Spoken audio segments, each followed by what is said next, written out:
Welcome to the HigherEdJobs Podcast, Ask the Expert Edition.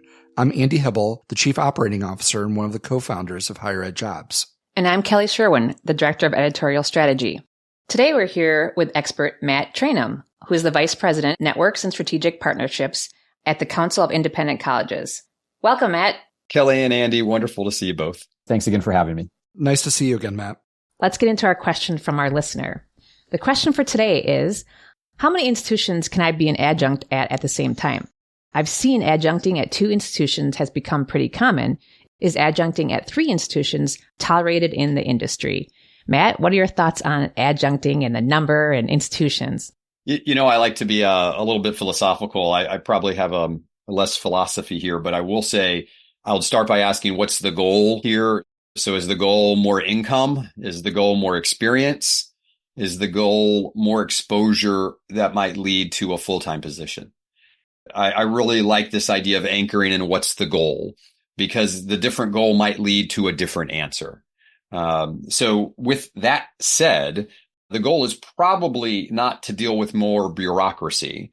And every additional institution you're adding a level of complexity to the work, a level of standards, a level of faculty manuals that you have to understand, a level of what goes in the syllabus that's required that you've got to figure out.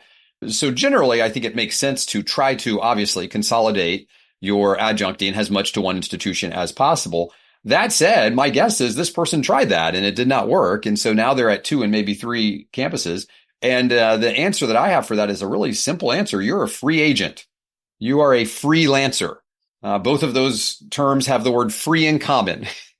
You are free to do whatever you are wanting to do to accomplish the goals that you have.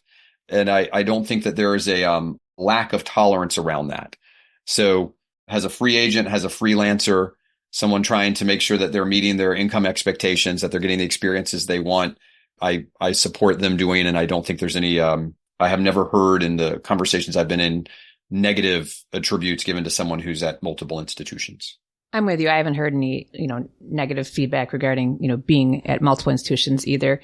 I guess my advice, and I do agree with like the free agent aspect, but do what's best for you in terms of obviously, fulfilling your goals, but then your mental health as well. If you're spreading yourself so thin and you're not able to perform or be the best you could be, if you're not able to truly teach as best as you could and the overall quality is going down, then I would keep that in mind as well. Because you could be adjuncting at 5 institutions, but if you're really not able to truly give your whole heart to the institution and your students and take care of yourself at the same time, I think that's something that people need to consider. I think, for lack of a better description, this is higher ed's answer to gig-based work. And one of the benefits of gig-based work is it's your gig. You do it how you want to do it. And I would say if you are working for 5 different places, I'm pretty sure all 5 of those places aren't going to be the same experience for you. Look at numbers 3, 4, and 5 and say, maybe if I can get more work from the top 2 places, maybe I should work for a couple places. Use that knowledge that you have if you are working for more than one place about what it is you like and how you like to work, and then seek those opportunities out. I think the idea of being a free agent, that's the essence of gig-based work. And it also allows you to do work in the way you want to do it and could vary in compensation or whatever it might be. That just seems like that's one of the benefits of working as an adjunct, if I can say that. Like, I know I'm sensitive to some of the challenges of being an adjunct, but that gig-based part of it is something that use that to your advantage if that's what you're doing. Yeah, Andy, what I hear from you with that, I loved all of that. What I hear is tolerated. Yeah, tolerated. And Kelly, to your point, good idea. Maybe, right? So worth some reflection on whether it's a good idea or not. And I'll go back to just where we started this answer with, which is, what are you trying to do? So if your goal is to do 5 different classes and use that adjunct resource and money from there, great. If your goal is a long-term placement, that still might also be a good idea. But then to Andy's point, which place do you like the best? And then how do you start moving more to get more at that one institution and looking at a long-term possible placement? So love this reflection. Thanks, y'all. I do want to acknowledge, though, that there are a lot of people listening that are in the adjunct world that, and I'm speaking from experience, I've adjunct at multiple institutions, picking up another class and saying, hey, the top 1 and 2, I want to teach more there. It's not always an option. So I don't want to simplify things. And we understand to our listeners that it's not that easy. So you definitely have to do what's right for you. And I understand that it's not always, hey, I want to pick up another class. So calling all higher ed professionals. If you like what you're hearing on the HigherEdJobs podcast, subscribe to HigherEdJobs Insider Update, your weekly ticket to the latest opportunities, trends, and insider tips in the world of higher education, delivered directly to your inbox. Don't miss out on featured job postings, career advice, job search tips, and more. Subscribe now and stay one step ahead in the ever-evolving landscape of academia. Head to higheredjobs.com/insider to sign up.